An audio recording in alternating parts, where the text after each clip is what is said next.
Você deve estar imaginando que eu estou exagerando, né? A maior mentira do século XX, isso deve ser exagero. Mas não. Eu estudo história política no meu mestrado, no meu doutorado, estudo isso há bastante tempo e estou convencido, sim, que essa é a maior mentira do século XX e vou expor uma série de evidências, argumentos para fortalecer, mas no final do vídeo. Então eu espero que vocês acompanhem até o final para vocês poderem entender essa linha argumentativa para a gente defender que essa é a maior mentira do século XX. Pois bem, para compreender ela, nós precisamos voltar ao século XIX, quando surgiram os principais críticos do capitalismo, sendo eles socialistas, né? O Karl Marx, Friedrich Engels, Bakunin, Bernstein e muitos outros. E eles não tinham concordância em muitas coisas, não. Eles divergiam em muitas coisas. Bernstein, por exemplo, defendia um socialismo evolucionista, uma linha, uma via parlamentar para chegar-se ao socialismo. Existiam outras tendências que defendiam uma via revolucionária, essa primeira grande cisão dentro do movimento.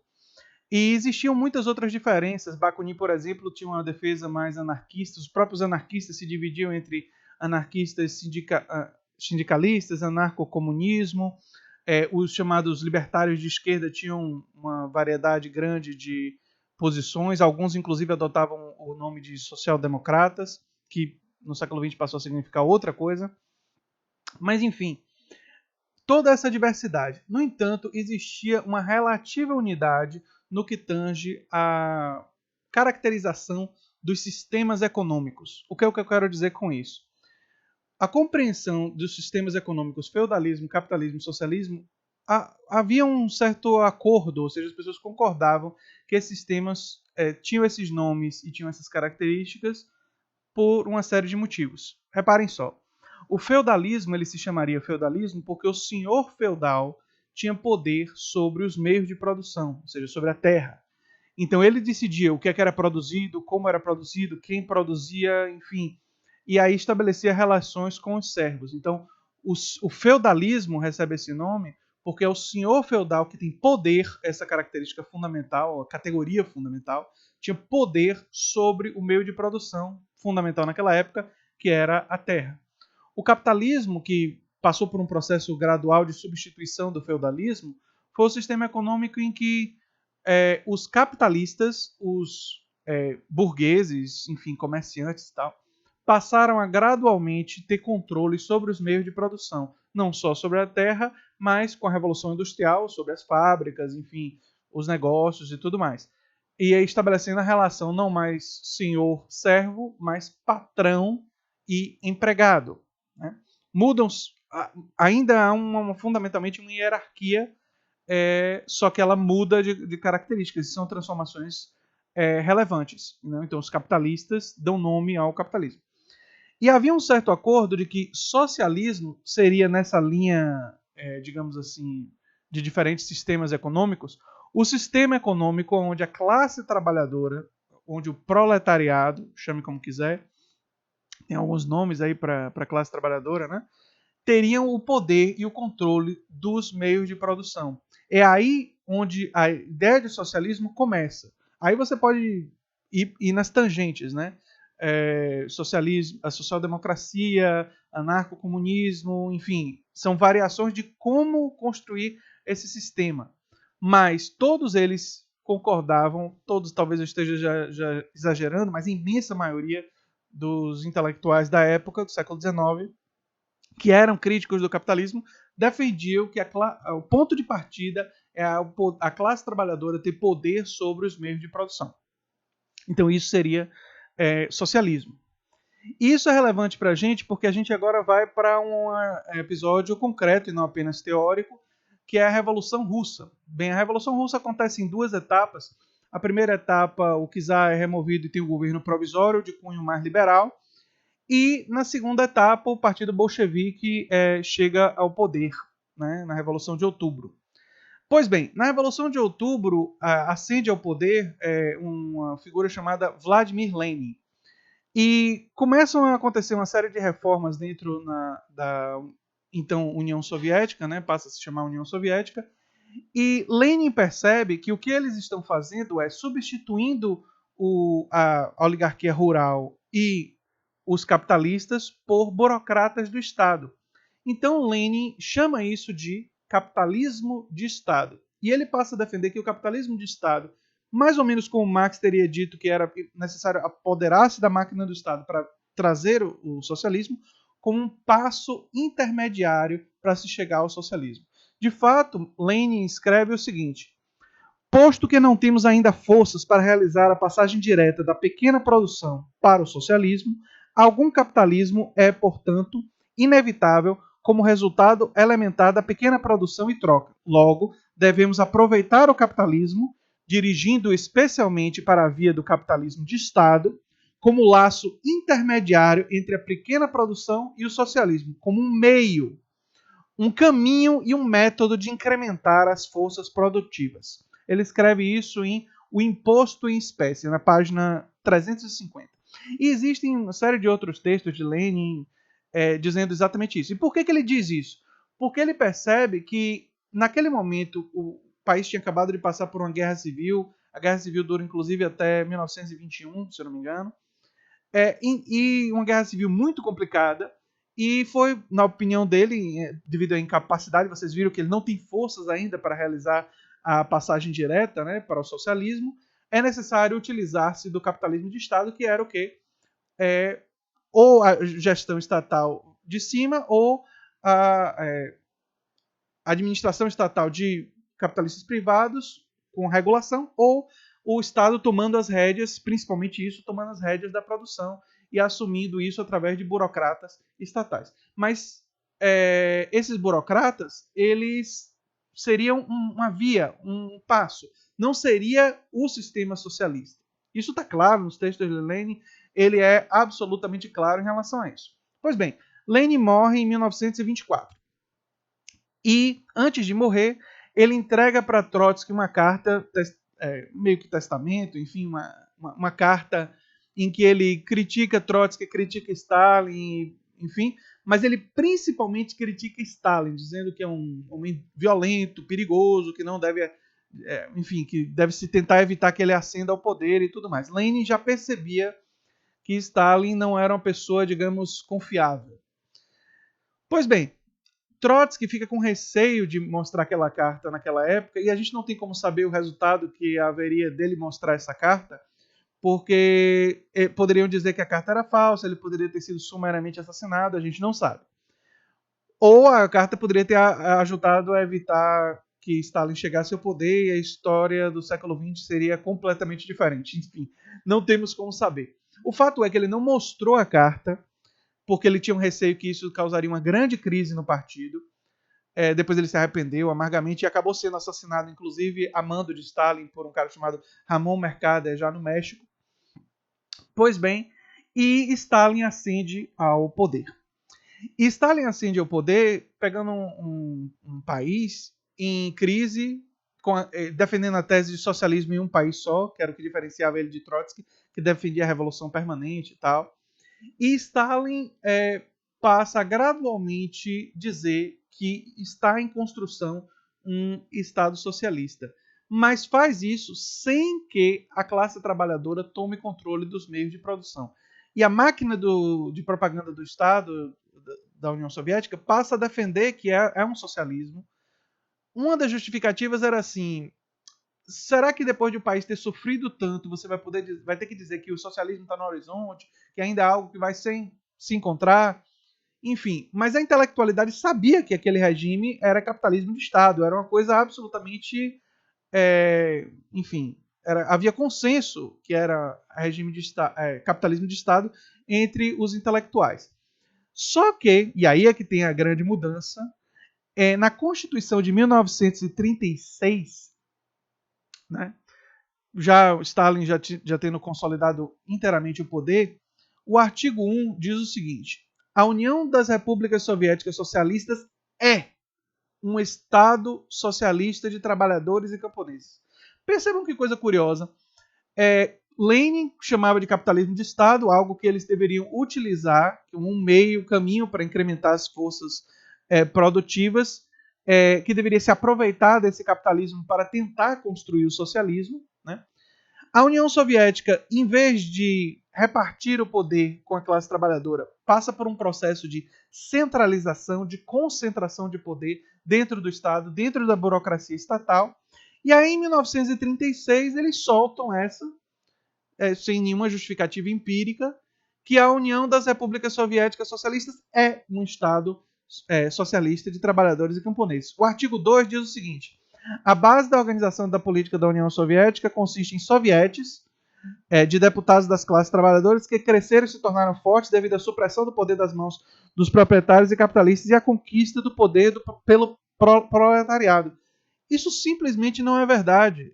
Os sovietes largamente tinham sido destruídos e o proletariado estava fora do poder. Quem estava controlando a União Soviética naquele momento era uma nova elite burocrática do Estado. Enfim, isso daí é outra mentira. As mentiras vão se acumulando. Né? E o artigo 5 diz: a propriedade socialista na União Soviética tem ou a forma de propriedade do Estado, aí é uma verdade, aí eles botam entre parênteses, bem de todo o povo, ou a de propriedade coletiva, cooperativa coletiva, propriedade de fazendas coletivas, propriedade de associações cooperativistas. Essa segunda parte aí, vocês podem estar estranhando e pensando, mas por que eles colocaram isso aí? Bem, isso é um resquício da defesa anterior de o cooperativismo seria um caminho para o socialismo, porque dentro das empresas cooperativas, os trabalhadores têm o poder, os trabalhadores têm o controle.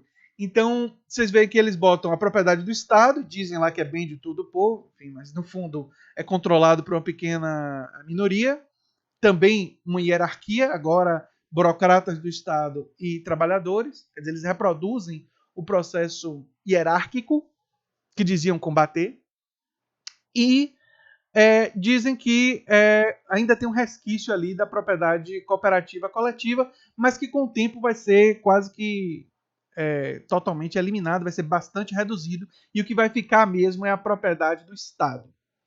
Sendo que, como vocês viram em Lenin e toda a tradição pregressa, a ideia é que o Estado fosse um meio, um caminho, um instrumento, não o fim, né, do socialismo.